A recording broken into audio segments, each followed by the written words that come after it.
कोई कहता है पंजाब के अमृतसर में, कोई कहता है उत्तर प्रदेश के बिठूर में, कोई मानता है बागपत के वाल्मीकि आश्रम में। क्या है सच? कहां हैं निशानियां? कहां हैं रामायण के वो जीते जागते सबूत? नेपाल के घने जंगल में तमसा नदी को चीरते हुए, जूझते हुए कथा की उस अनसुनी निशानी को खोजने निकल पड़ी है न्यूज 18 इंडिया की टीम। करीब 7,500 साल से उलझी एक कहानी का सच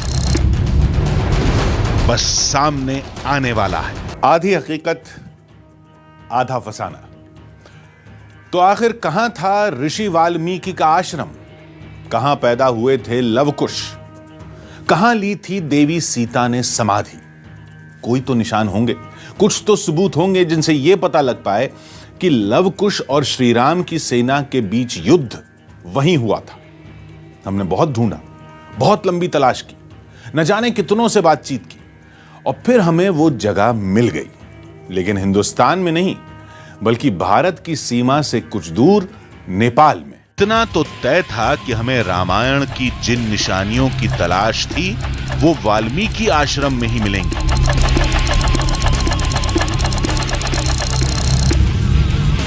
और रामायण काल के असली वाल्मीकि आश्रम को तलाशना ही सबसे मुश्किल काम था।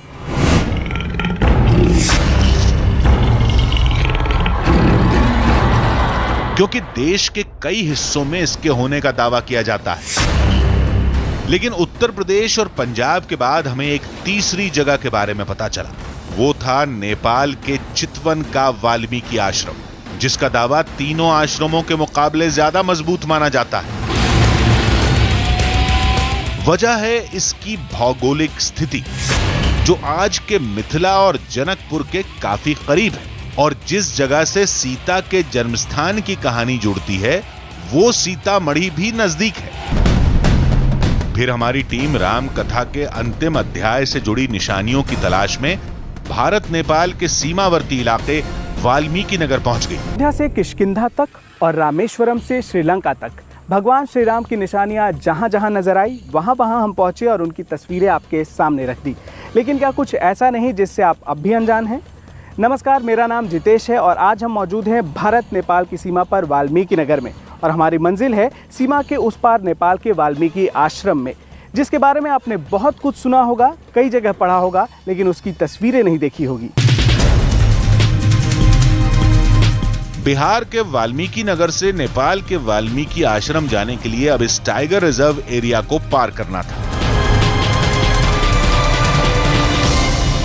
इस वक्त हम जिस जगह पर मौजूद है वो जगह कितनी एक्साइटिंग है ये हमें बताने की ज़रूरत नहीं है। हम वाल्मीकि टाइगर रिजर्व के एक दरवाजे के बाहर खड़े हैं। ये पूरा इलाका ऐसे टाइगर रिजर्व का ही है। इस दरवाजे के अंदर से अब हमें वाल्मीकि आश्रम की तरफ जाना है, जो यहाँ से करीब 5 से 7 किलोमीटर की दूरी पर भारतीय सीमा समाप्त हो जाएगी। वहाँ पे तमसा नदी का किनारा मिलेगा और दूसरी तरफ नेपाल आएगा। 900 स्क्वायर किलोमीटर में फैले इस टाइगर रिजर्व एरिया में बाघ के साथ दूसरे कई जंगली जानवर हैं, लेकिन सबसे ज्यादा खतरा रहता है बाघ से, जो कभी भी जंगल से निकलकर सामने खड़े हो सकते हैं। जब भी आप किसी जंगल सफारी पर निकलते हैं तो आपका क्या मकसद होता है? जाहिर है यही कि यदि आप किसी टाइगर रिजर्व में हैं तो किसी टाइगर को स्पॉट कर ले, जंगली जानवरों को स्पॉट करे, जो वाइल्ड लाइफ है उसको देख ले। लेकिन फिलहाल हमारी जो मंजिल है यानी वाल्मीकि आश्रम की तरफ हम जब जा रहे हैं तो हम ये चाहते हैं कि हम इस टाइगर रिजर्व में कोई टाइगर ना देखें, क्योंकि इसका मतलब ये होगा कि जंगल के अंदर टाइगर्स हैं और जो रास्ता हमारा है वाल्मीकि आश्रम का वो कम खतरनाक है, वो लगभग सुरक्षित होगा। आधा रास्ता गुजर जाने तक कोई जंगली जानवर नहीं दिखा तो हमने राहत की सांस ली, लेकिन खतरा अभी टला नहीं था। वाल्मीकि आश्रम पहुंचने के हमारे पूरे सफर का एक पड़ाव पूरा हो चुका है। अब दूसरा पड़ाव शुरू होने जा रहा है, जो हमें पैदल ही तय करना है। पूरे रास्ते तक जो भारत और नेपाल की सीमा है वहां पे हम जाएंगे और फिर नदी को पार करके दूसरी तरफ नेपाल में वाल्मीकि आश्रम की तरफ चलेंगे। टाइगर रिजर्व में पैदल चलना बहुत खतरनाक होता है। किसी भी वक्त बाघ के खूनी पंजे शरीर को लहूलुहान कर सकते हैं। लेकिन वाल्मीकि आश्रम जाने के लिए पैदल चलने के अलावा कोई चारा नहीं था। इस वक्त जंगल के जिस इलाके में हम पहुंच गए हैं वहां से आगे का रास्ता ही नहीं पता चल पा रहा है और ये सबसे बड़ी परेशानी है। इस जंगल के अंदर तमाम जंगली जानवरों का खतरा है, लेकिन उससे पहले हमारे लिए मुसीबत है रास्ते का बिल्कुल पता नहीं चल पाना। और इस तरह के जो पौधे यहाँ पे हैं, जो कांटेदार पौधे हैं, उसको पार करना बहुत बड़ी परेशानी बन गई है। चारों तरफ ये कांटेदार पौधे हैं जिनको पार करते हुए हमें कम से कम रास्ता खोजना है जिससे हम आगे जा सके, और जितना जल्दी हो सके वो हमें करना होगा ताकि हम निकल सकें।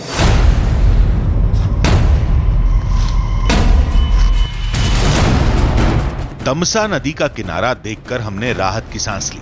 मतलब त्रेता युग का वो अद्भुत साक्ष्य बेहद करीब था।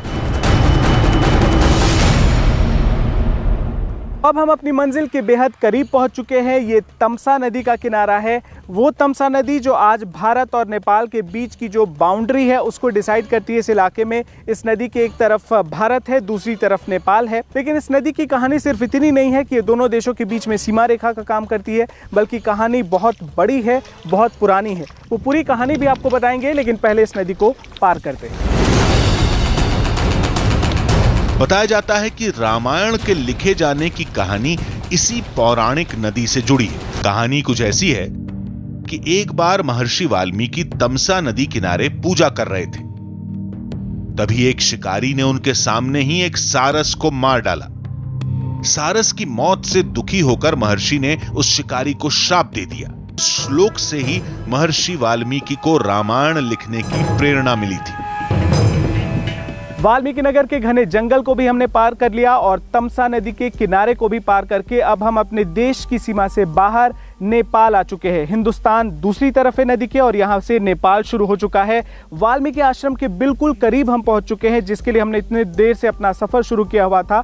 यहाँ पर संस्कृति दोनों देशों की बिल्कुल सेम है। रामायण की कथा की शुरुआत ठीक इसी जगह से हुई थी। अब इसके बाद भाषा बदल जाएगी, दूसरी तरफ हिंदी बोली जाती है, यहाँ पर नेपाली बोली जाएगी। लिपि बिल्कुल सेम है, लेकिन यहाँ पे भाषा बदल जाएगी और उसके बाद हमारा सफ़र और ज़्यादा रोमांचक होगा। दावे के मुताबिक इस जगह की कहानी रामायण के उस वक्त से जुड़ती है। कहते हैं यही वो वाल्मीकि आश्रम है जहां त्रेता युग में सीता रहा करती थी, जहां लवकुश का जन्म हुआ था और जहां सीता पाताल में समा गई थी। लेकिन हम इस बात को कैसे मान लें कि यह वही जगह है? तो लोगों ने बताया कि वाल्मीकि आश्रम की भौगोलिक स्थिति को लेकर रामायण में जैसा जिक्र किया गया है, यह आश्रम ठीक उसी जगह पर है। आप अध्ययन भी करके देख सकते हैं कि रामचरितमानस के लौकुश कांड में ही वर्णन है कि भगवान राम ने, पुरुषोत्तम राम ने सीता को घर से जब निष्कासित किया तो उन्होंने लक्ष्मण को आदेश दिया है कि तुम यहाँ से उत्तर दिशा में और उत्तराखंड में इसे ले आकर के वहीं जंगल में छोड़ दो। और उसमें एक चीज़ वर्णन है कि वह कुछ कोस की दूरी पर, जोजन शब्द आया उसमें, कुछ जोजन की दूरी पर, जनकपुर से कुछ जोजन की दूरी पर ही सीता को छोड़ा गया। तो अयोध्या से उत्तर का अर्थ है कि ठीक यही दिशा जहाँ हम बैठे हैं, जनकपुर के करीब यही जगह जहां हम बैठे हैं। लोगों ने कहा कि इतने से भी बात नहीं बने तो रामायण पढ़ लीजिए, जिसमें जिन 3 नदियों के संगम के पास वाल्मीकि आश्रम के होने की बात लिखी गई है वो भी यही है।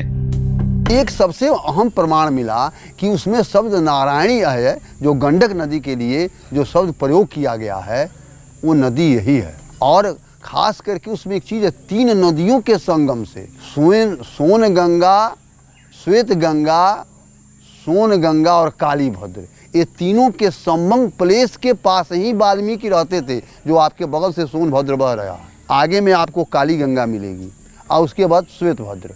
तो श्वेत भद्र, काली गंगा और सोनभद्र, ये तीनों नदियों के संगम पर ही तो रहते थे वाल्मीकि। तो ऐसा और कौन सा संगम है? ऐसा कोई किसी नदी का नाम बता दीजिए जिसमें 3 नदियां मिली हों। लेकिन इन सारे तर्कों से परे हैं वो निशानियां जिनका जुड़ाव रामायण से बताया जाता है, जो आश्रम के हर कोने में देखने को मिल जाती हैं।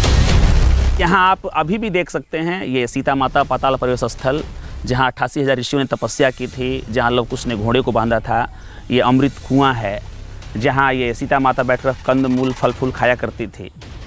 और रामचरितमानस जो वाल्मीकि रामायण की रचना हुई, जो उन्होंने तपस्या की, तो यह इनकी साधना भूमि है। सीता जी इस वाल्मीकि आश्रम में एक सामान्य महिला की तरह रहती थी, जिनसे जुड़ी कई चीजें आज भी देखने को मिल जाती हैं। जैसे ये विशाल सिलबट्टा, दावे के मुताबिक त्रेता युग में सीता इसका इस्तेमाल करती थी। कहा जाता है कि अभी का मानव लोग बहुत छोटे होते हैं, लेकिन वास्तव में उस समय में त्रेता युग में 7 हाथ के इंसान होते थे। तो उसी तरह से ये सिलवट और लोहरी का ढांचा भी बड़ा है, और इसमें सीता माता ने इस सिलवट लोहरी पर अपना जड़ी बूटी मसाला, जो भोजन के परिकार थे, वो सीता माता यहीं पर पीसती थी। आप लोग इसको मानते हैं कि त्रेता युग से, उतने वक्त से ये मौजूद रहा? जी हाँ, किंवदंती और वेद पुराण के हिसाब से देखा जाए तो उसी समय का माना गया है। इस आश्रम का हर कोना रामायण के अंतिम अध्याय से जुड़ा बताया जाता है। अब इसको लेकर कहा जाता है कि सीता जी यहां अपना घड़ा रखा करती थी। ये कौन सी जगह है पुजारी जी? ये सीता माता को गागरो रखने ठाव। इसका मतलब ये होता है कि सीता माता जो तामसा नदी से जल भर के लाती थी, तो उस जल को यहाँ पर रखा जाता था घड़ा में। अच्छा, तो ये जो निशान बने हुए हैं जी, ये जो निशान है, आप कह रहे हैं कि घड़ा रखने के निशान जी, उस वक्त घड़ा रखा जी, घड़ा रखा जाता था। उस वक्त सोने की, तांबे की, पीतल की घड़ा होती थी। तो ये घड़ा इस पत्थर के ऊपर रखने से घिस गया है, तो इस वजह से इसमें निशान कुछ रह गए हैं। यहां आने वाले आम लोगों के दिमाग में इस जगह की पौराणिकता को लेकर कोई सवाल नहीं होता। यहां की हर निशानी में लोगों को राम और सीता का अक्स दिखता है। चितौन राष्ट्रीय निकुंज है, जहां पर वाल्मीकि ने यहाँ बैठकर रामायण का रचना किया था, और यहाँ सीता जी को यही आश्रम था, यहीं बैठ के उनने लव कुश का जन्म दिया। और यहाँ पर निशान है जो राम का अश्वमेध यज्ञ में जो छोड़ा हुआ घोड़ा है, वो बांधे वाला जगह है। सीता जी के पाताल प्रवेश करके स्थान है, जो अभी भी है यहाँ। हम पौराणिक कथाओं के उलझे तारों को सुलझाने में जुट गए। जब हमने इस सिलसिले में धाम के पुजारी से बात की, तो इनसे एक अलग ही बात सुनने को मिली। हवन कुंड में कभी कभी आग अपने आप प्रज्वलित होता, अपने जलता है। दूर से देखने पर लगता है कोई इंसान मानवीय कद में बैठकर वो आग जो है वो हवन कर रहा है या सेक रहा है, वह अग्नि का उपभोग कर रहा है। वो देखने के लिए दृश्य प्रत्यक्ष बहुत लोगों ने देखा है। आपको भी तो? बिल्कुल बिल्कुल, कितने बार देखा। कभी कभी सीता जी, माता जी का एक ऐसा आभास होता है, जैसे इस मंदिर में कभी देर भी हो जाता है पूजा के लिए होता है, तो दरवाज़ा खोल के जब हम यहाँ पहुँचते हैं तो ये मूर्ति से मालूम पड़ता है कोई निकला है। अब इस रहस्य को सुलझाने के साथ हमें वो जगह देखनी थी जहां लव कुश का जन्म हुआ था। वो खंबा देखना था जहां लव कुश ने श्री राम के अश्वमेध यज्ञ का घोड़ा बांधा था। वो जगह भी तलाश करनी थी। कहने वाले तो बहुत कुछ कहेंगे, हजारों तर्क भी देंगे, लेकिन लंबी मशक्कत के बाद हम जिस जगह पर पहुंचे थे उसका सच हमसे बेहतर कौन जानता था। राम कथा का हर दावा हमारी आंखों के सामने था। ठीक सामने थी वो जगह जिसे लव कुश की जन्म भूमि माना गया। सामने थी लव कुश की 7,500 साल पुरानी पाठशाला, वो खंबा भी जहां श्री राम के अश्वमेध यज्ञ का घोड़ा बांधा गया था। इन्हें तो खारिज भी कर देते, लेकिन उस निशानी को कैसे झुटलाते जो देवी सीता की समाधि की आज भी गवाह है। लव कुश की जन्मभूमि की तलाश में हमारी टीम नेपाल में चितवन के घने जंगल में पहुंच चुकी थी। दावा है कि इस जगह पर रामायण के अंतिम अध्याय से जुड़ी कई असली निशानियां हैं। असली का मतलब यह है कि लोगों के मुताबिक यहां के ज्यादातर साक्ष्य खुदाई में निकले हैं। वो बड़े प्राचीनतम कोई बना बनाया चीज़ नहीं है। और जो कुछ अवशेष पाए गए हैं, हम पहले आते थे तो यहाँ पर वैसे खनन नहीं हुआ था, लेकिन बाद में उसका खनन करके, खोद करके, निकाल करके उन शिलाखंडों को पाया गया तो बहुत प्राचीन शिलाखंड मिले। उनके आधार पर ही इसको माना गया कि यही वाल्मीकि आश्रम है। इस पर नेपाल के पुरातत्व विभाग की मोहर लगी है या नहीं ये तो पता नहीं चल पाया, लेकिन इस जगह में भारतीयों के साथ नेपाल वासियों की भी गहरी आस्था है। इस वाल्मीकि आश्रम की कुछ निशानियां श्री राम पुत्र लवकुश से भी जुड़ी हैं। रामायण में लिखा है कि वाल्मीकि आश्रम में ही लव और कुश का जन्म हुआ था। दावे के मुताबिक त्रेता काल की यही वो जगह है जहां लवकुश ने जन्म लिया था। इस जमाने में यहाँ झोपड़ी थी। आज इस जगह को उन शिलाओं से घेर दिया गया है जो खुदाई में यहाँ से निकली थी। वाल्मीकि आश्रम में मौजूद है ये लव कुश का जन्म स्थान, यानी रामायण में भगवान श्री राम के बाद उनकी आगे की जो पीढ़ी शुरू हो रही है लव कुश से, उसका जन्म स्थान इस जगह पर है वाल्मीकि आश्रम में। आज इस जगह पर ये कुछ एक मूर्तियां रखी हुई हैं, जिन मूर्तियों को यहाँ पर 64-65 के आसपास यहाँ पे जब उत्खनन किया गया था, उसके बाद ये ठीक वो जगह निकली थी जहाँ पे लव कुश के जन्म का स्थान पहले माना जाता रहा था। पहले से यहाँ पर विशाल स्ट्रक्चर खड़े थे, वो खुदाई के बाद तब निकली थी और तब से इसी जगह को लव कुश का जन्म स्थान मान करके पूजा जाता है। चूँकि ये जगह उसी वाल्मीकि आश्रम में है, इसीलिए इसकी प्रामाणिकता और ज़्यादा बढ़ जाती है और जिन लोगों को इसमें आस्था है उनका विश्वास भी इसमें और ज़्यादा बढ़ जाता है। दावे के मुताबिक इसी पेड़ के नीचे बैठकर लवकुश ने महर्षि वाल्मीकि से ज्ञान हासिल किया था। पेड़ तो वही नहीं होगा, लेकिन जगह को पौराणिक काल का ही माना जाता है। यहाँ पर नेपाली में भी लिखा हुआ है वाल्मीकि ऋषि ले लव कुश लाई शिक्षा दिए को स्थल, यानी वाल्मीकि ऋषि के द्वारा लव और कुश को यहीं पर शिक्षा दी जाती थी। अब आप जानते होंगे कि कहानी के मुताबिक लव और कुश दोनों ही तमाम शास्त्रों के ज्ञाता थे। उन्हें बहुत कम उम्र में शास्त्रों की ट्रेनिंग दी गई थी, उन्हें शिक्षा दी गई थी और अस्त्र शस्त्र चलाने में तो वो माहिर थे ही। आज इस जगह को आप देखिए, चारों तरफ जंगल का इलाका है। ठीक इसके पीछे तमसा नदी अब भी बहती है, जिसका पुराणों में जिक्र था, और इसी जगह पे काफ़ी जंगल था तो काफ़ी चुनौतियां थी। ठीक इसी जगह पर ऋषि वाल्मीकि लेकर लव और कुश को बैठा करते थे और शिक्षा दिया करते थे। बताया गया कि इस पाठशाला के पास वो जगह भी है जहां लवकुश खेला करते थे, लेकिन यहाँ पर कोई पत्थर नहीं बल्कि एक लता है। कहते हैं लवकुश इन लताओं को झूला बनाकर झूलते थे। ये झुलुआ इसीलिए कहा गया है कि लोग उसका यहाँ पर जो लोग कुछ यहाँ पर पढ़ते थे, लिखते थे, तो अपने थोड़ा सा टिफिन टाइम में खेलने लगते थे लत्तियों पर। अब उस समय में तो लोहा लकड़ का झुलुआ नहीं था, तभी भी इसी लत्तियों को लेकर वो लोग झुलुआ बनाकर अपना मनोरंजन करते थे। तो लेकिन कई लोग ये कहेंगे कि ये कैसे हो सकता है, कितने साल से झूला यहाँ पर मौजूद हो, कैसे? जी नहीं, जैसे कि ये लव कुश का जो पाठशाला यहाँ पर अवस्थित है, सामने ही आप देख सकते हैं कि इस तरह के लत्तियाँ दूसरे जगह में नहीं पाए जाएंगे आपको। अच्छा, पूरे नेपाल में और आसपास के इलाके में कहीं नहीं मिलता है यहाँ पे। अच्छा, और इसीलिए ये माना जाता है कि यही वो जगह है उन लोगों का। जी, इस जगह के चप्पे चप्पे पर कहानी सीता की है, वीरता की गाथा लवकुश की है, लेकिन केंद्र में हर जगह पर महर्षि वाल्मीकि है, जिन्होंने इस जगह पर रामायण लिखी और इसी जगह समाधि भी ले ली। मेरे ठीक पीछे है वाल्मीकि योग मंदिर, यानी वो जगह जहां पर महर्षि वाल्मीकि ने लंबे समय तक इस दुनिया में, लंबे समय तक इस पृथ्वी पर रहने के बाद समाधि ले ली थी। आज भी इस जगह पर यानी वाल्मीकि आश्रम में उनके तमाम निशान, उनके तमाम सबूत मौजूद हैं और साथ ही मौजूद है वो जगह जिसे वाल्मीकि योग मंदिर कहा जाता है। निशानियों की तलाश करते करते हमने जंगल की अनदेखी कर दी। नतीजा ये हुआ कि हम रास्ता भटक गए।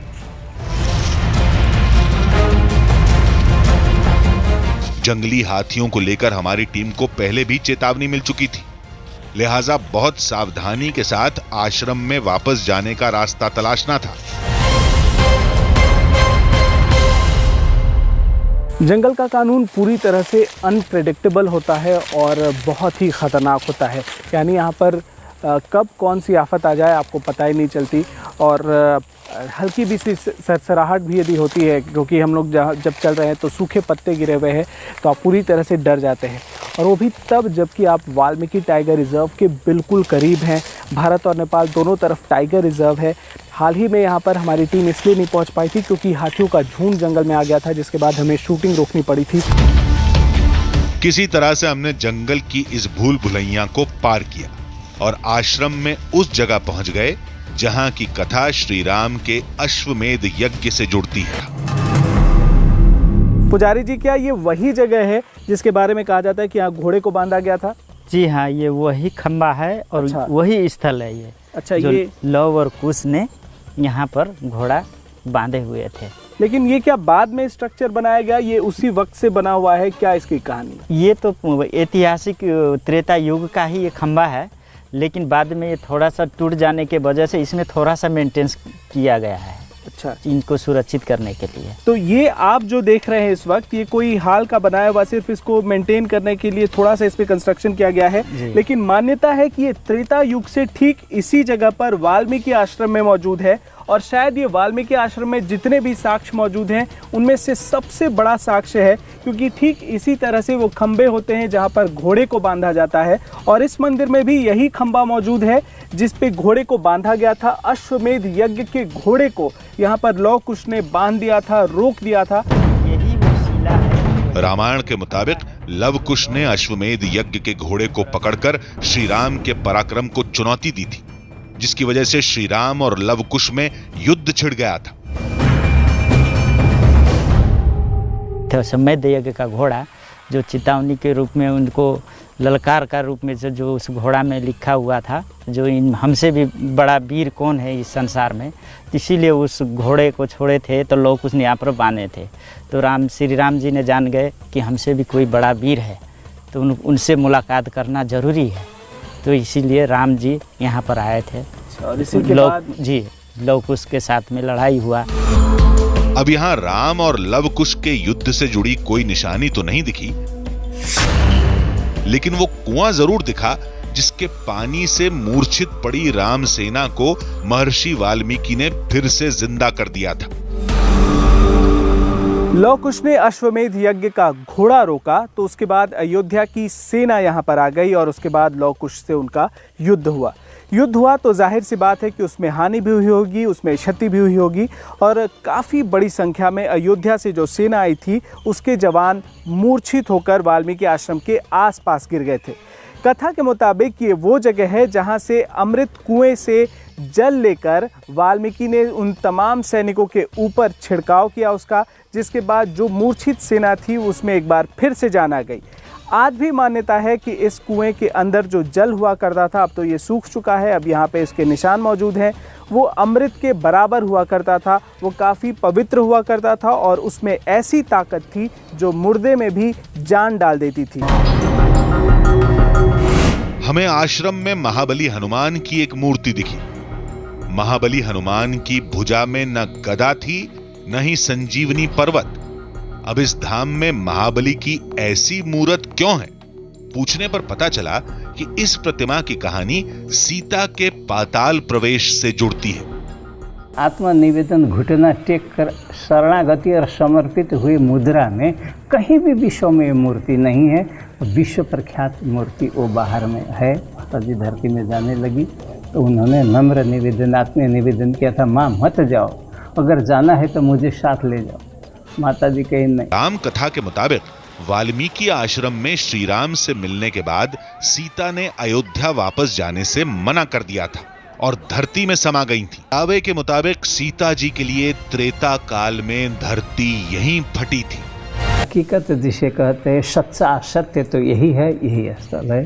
सीता जी यहीं समाहित हुई थी। उन्होंने जब ये मंदिर का निर्माण करने लगे तो इसकी बहुत गहराई है, इतनी दीवाली इतना ही गहराई करता तब तक वहाँ तक दरार मिले। वो दरार अभी भी है, तो हम लोगों ने उनको गोबर और मिट्टी से लीप कर इसको समतल बना दिया गया है। हमने पाताल प्रवेश स्थल को गौर से देखा। यहाँ गड्ढा जरूर था, लेकिन अंदर जमीन पूरी तरह समतल थी। ये वही जगह है जहां पर लंबे समय तक बिल्कुल पाताल जाने का एक रास्ता दिखाई पड़ता था और आज भी उसके निशान इस जगह पर मौजूद हैं। ये पत्थर जो आपको अंदर दिखाई पड़ रहा होगा, उसी के पास से वो रास्ता दिखाई पड़ता था, वो सुराख दिखता था, लंबे समय तक दिखाई देता रहा, जहां से मान्यता है कि सीता ने पाताल में प्रवेश किया था। कई पुराने लोग जो हमें मंदिर में मिले, उन्होंने बताया कि उन्होंने खुद अपनी आंखों से वो सारे दृश्य को देखा था, जो पाताल का रास्ता दिखाई पड़ता था। लेकिन इसके बाद इसके ऊपर कुछ लेप लगा दिए गए और हाल में ये कंस्ट्रक्शन किया गया है, जिसे पाताल प्रवेश स्थल कहा जाता है। और जितने भी लोग आते हैं उनकी काफ़ी मान्यता है इस जगह में, और यही माना जाता है कि ठीक इसी जगह से सीता ने वसुंधरा के पास यानी पाताल में प्रवेश किया था। दावे के मुताबिक इस वाल्मीकि आश्रम का एक एक कण रामायण से जुड़ा है और इस जगह से लोगों की गहरी आस्था भी जुड़ी है। हालांकि कुछ तर्कशास्त्री और जानकार इसे किस्से कहानी बताते हैं। अगर ऐसी बात है तो ये निशानियां हूबहू वैसी ही क्यों हैं जैसी वाल्मीकि रामायण में लिखी हैं?